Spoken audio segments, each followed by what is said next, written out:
Everyone thinks they want a large tax refund, but what about if I told you you don't?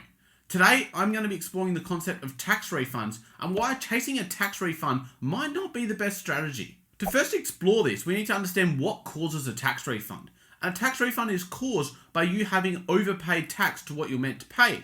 Now, so let's use the example of someone who's earning $50,000. The tax on that, according to Pay Calculator, which is a really cool site where you can put this in and make some basic calculations on tax payable, is $7,467. Now, the tax withheld, let's use the example that they've had $800 withheld. This is going to result in them getting a tax refund of $533. But why would this occur? Why would someone have more tax withheld than what they need? Well, the way general tax works here in Australia is we have tax tables. So when you're earning income, there's a certain amount of withholding that should happen.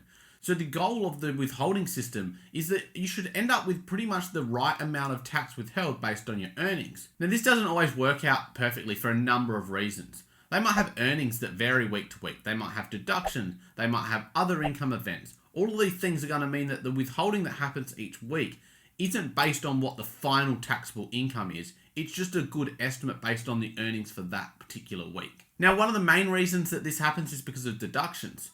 And the more deductions you've got, the lower your taxable income is going to be, and therefore normally the higher the tax refund you would receive. So let's go back to our example client again, and let's assume they've now got $1,000 worth of deductions. So this is going to drop their taxable income from $50,000 down to $49,000. Now the tax on $49,000 is only $7,107. So their refund is now going to be $893. So they're getting an extra $360 refund because of their extra $1,000 in deductions. So obviously you can see if we continue to have more and more deductions, that refund amount would grow by approximately their marginal tax rate. Now, how does this link into tax refunds? Well, it means that the more deductions you got, yes, the more refund. But the more deductions you got, it likely means the more money you've had to pay out for work-related expenses. So while deductions are great at resulting in larger refunds, an ideal situation is where your work reimburses you 100%, not just your marginal tax rate savings that you're going to get when you actually get the refund. One of the other main reasons why large refunds can happen is due to the tax-free threshold. So if someone only is working one job and they don't claim the tax-free threshold, it means that their withholding is going to be larger each week.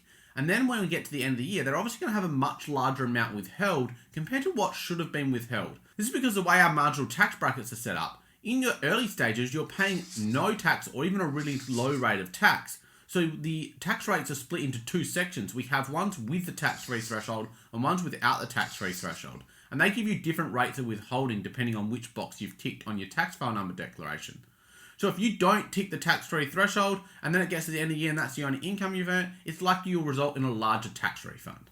I have done a full video on the tax-free threshold, so if you want to go check that one out, but it gets a little bit more complex depending on the number of jobs you're working, what other sources of income you've got, and some people like to take a bit more of a conservative approach to make sure they've overpaid in tax so they don't end up with a bill at the end of the year. There are a range of other reasons that could result in your tax withheld not matching what your final tax payable is. Maybe you've got a negatively geared property that's bringing your income down and therefore you're overpaying in tax. Or maybe you've got some investment losses that are able to be deducted against your income.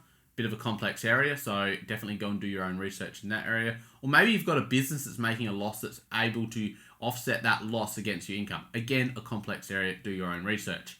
But all of these factors will result in your taxable income coming down, but your tax withheld is already set based on how much has been withheld through the weeks through your employment income. This could result in a situation where your final tax payable is way less than what your total tax you've had withheld through the year, therefore resulting in a refund to yourself. Now, of course, this can go the other way if you've got a positively geared property, or maybe you've got investment income, or maybe you've got capital gains, or maybe you've got a business that's making profits. All of these things can rise your taxable income, and if you've only had the withholding through your employment income, this could result in a tax payable amount. Now, before I get into why you don't want this, make sure you've hit that subscribe button, because as we're getting close to tax time, I'm going to be dropping a range of different tax-based topics to help you maximize your tax position. And I've got the goal of hitting 10,000 subscribers by the end of the year. We're not quite halfway there, so by hitting that subscribe button, you push me closer to that goal, and I really appreciate it. Let's get back into the video. So why don't you want a large tax refund? Well, a tax refund only occurs because you've had too much tax withheld throughout the year. And this means that the ATO has got your money and they're the ones that hold it, not you during that year.